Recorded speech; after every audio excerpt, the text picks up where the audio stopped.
자, 다시 여기 수업 자료로 돌아와서 요 케이스가 조금 전에 이야기했던 평면 문제, 평면 프레임의 문제입니다. 그래서 이렇게 구속되지 않은 한 절점, 구속되지 않은 한 절점은 델타 x, x 방향으로 움직일 수 있고요. y 방향으로도 움직일 수 있고, 그리고 시타 z의 회전을 할 수가 있습니다. 구속되지 않았으면요. 그래서 여기는 세 개의 자유도를 가지게 되고요. 거기에 반해서 이런 절점은 이렇게 지금 현재 이동단입니다. 이 이동단에서는 이 세 개의 변이 성분 중에서 수직 변이는 구속이 되어 있죠. 못 일어나게. 그래서 여기는 수직 변이가 구속이 되어 있기 때문에 자유도가 없습니다. 그러니까 수직 자유도가 없다고 이야기를 합니다. 그러면 구속되지 않은 일어날 수 있는 변이 성분은 뭐가 남느냐 하면 델타 x, x 방향으로 움직일 수 있죠. 그래서 델타 x가 있고요. 그 다음에 회전도 할 수 있습니다. 그래서 시타 z도 일어날 수 있습니다. 그래서 이 절점의 자유도는 델타 x와 시타 z 두 개입니다. 이렇게 이야기를 합니다. 거기에 반해서 이 절점은 고정단이죠. 고정단에서는 x 방향으로도 움직일 수 없고 y 방향으로도 움직일 수 없고 회전도 할 수 없습니다. 따라서 여기는 살아있는, 다시 말해서 일어날 수 있는 자유도가 하나도 없습니다. 우리가 이렇게 이야기를 하게 됩니다. 그런데 이제 앞으로 우리는 문제를 좀 더 단순하게 풀기 위해서 여러 가지 가정을 도입을 하게 됩니다. 첫 번째 이 보로 오게 되면 어떤 가정을 도입하느냐, 물론 요 프레임에서도 나중에 그렇게 할 겁니다만은, 그래서 어떤 가정을 도입을 하느냐면 이 축방향 부재, 이 빔 부재 또는 프레임 부재들은 축방향의 변형은 무시하다고 이야기를 가정을 하게 됩니다. 그렇게 되면 문제가 단순화되죠. 그래서 만일 이 프레임에도 부재의 축방향 변형을 무시한다. 다시 말해서 부재는 축방향으로 길이가 변하지 않는다는 가정을 도입을 하게 되면 여기서는 델타 x가 생길 수가 없습니다. 이 부재가 늘어나거나 줄어들어야지 델타 x가 생길 수가 있으니까요. 마찬가지로 델타 y도 생길 수가 없습니다. 왜? 이 절점이 델타 움직이려고 그러면 이 부재가 늘어나지 않고는 안 되니까요.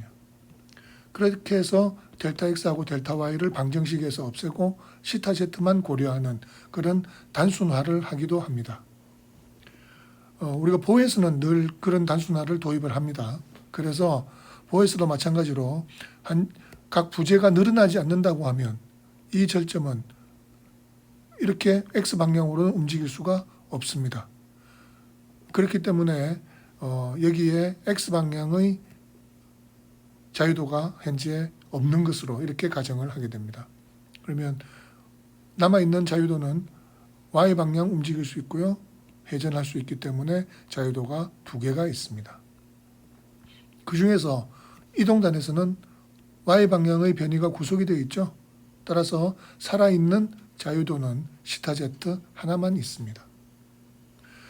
역시 마찬가지로 여기 고정단에서는 델타 x도 못 일어나고요.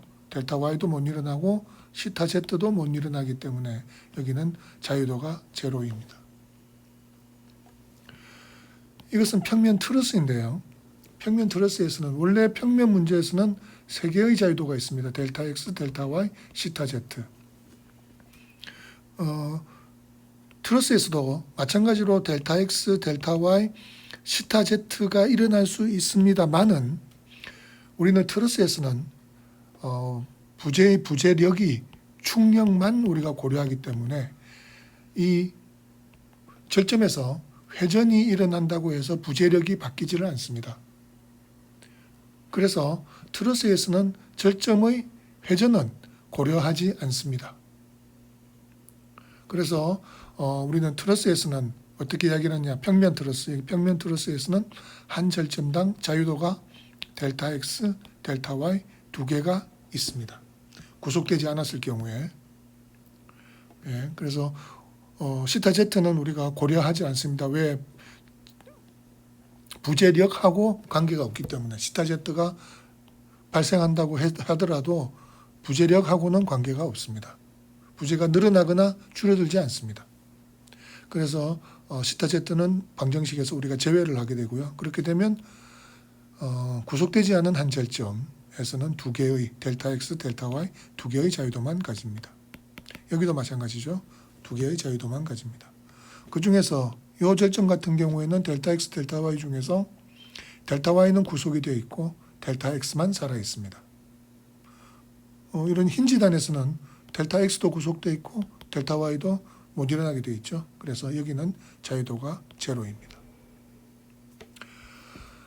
자, 그래서 일반적으로 우리가 평면 트러스 문제일 경우는 그래서 우리가 이 XY 평면에 있다고 하면 조금 전에 이야기했다시피 평면 트러스에서는 구속되지 않았으면 한 절점당 자유도가 델타 X, 델타 Y 두 개가 있고요. 이게 3차원 공간 문제가 되면 델타 X, 델타 Y, 델타 Z 세 개가 있게 됩니다. 회전은 전혀 고려를 할 필요가 없습니다. 평면뼈대 조금 전에 이야기했었죠. 평면뼈대에서는 델타 X, 델타 Y, 시타 Z 세 개의 자유도가 있습니다.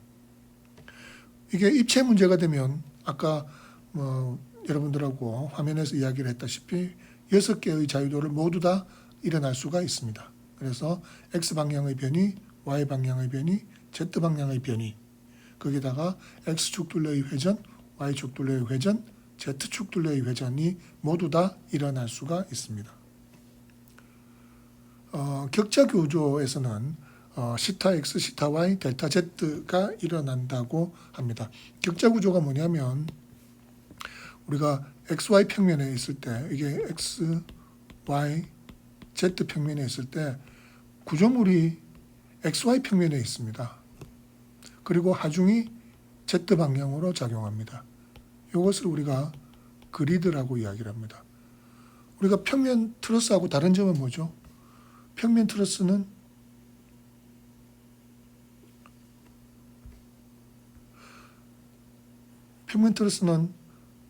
구조물도 X, Y 평면에 있지만 구조물은 XY 평면에 있지만 하중이 어떻게 작용합니까? 하중이 역시 XY 평면 내에서 하중이 작용하죠. 그거는 평면 프레임이고요. 그리드 구조에서는 이 구조물은 XY 평면에 있습니다만은 하중이 어디로 작용하느냐면 Z 방향으로 작용하는 경우입니다. 그렇게 되면 얘는 이런 식으로 휘어지게 되겠죠. 그래서 처짐이 생겨도 이런 식으로 처짐이 생기게 되고요. 그러면 이 점의 변이는 자유도는 여기 Z 방향의 변입니다. 그래서 델타 Z가 생기게 됩니다. 여기도 Z 방향의 변이죠. 그래서 델타 Z가 생기게 되고요. 그 다음에 회전은 얘가 이렇게 돌아가는 거, 이렇게 돌아가는 것이 어느 축 둘레로의 회전입니까? 요게 Y축입니다. 그죠? 요게 Y축. 그래서 이렇게 돌아가는 거는 Y축 둘레로의 회전입니다. 요 회전은 어떻게 되죠? 요 회전은 요 축이 X축이죠. 그래서 요 점이 이렇게 돌아가면서 여기가 이렇게 돌아간 거는 여기가 이렇게 돌아간 거는 X축 둘레로의 회전이 됩니다. 그래서 시타 X와 시타 Y 그리고 델타 Z가 생기게 됩니다. 이것이 그리드 구조가 되겠습니다.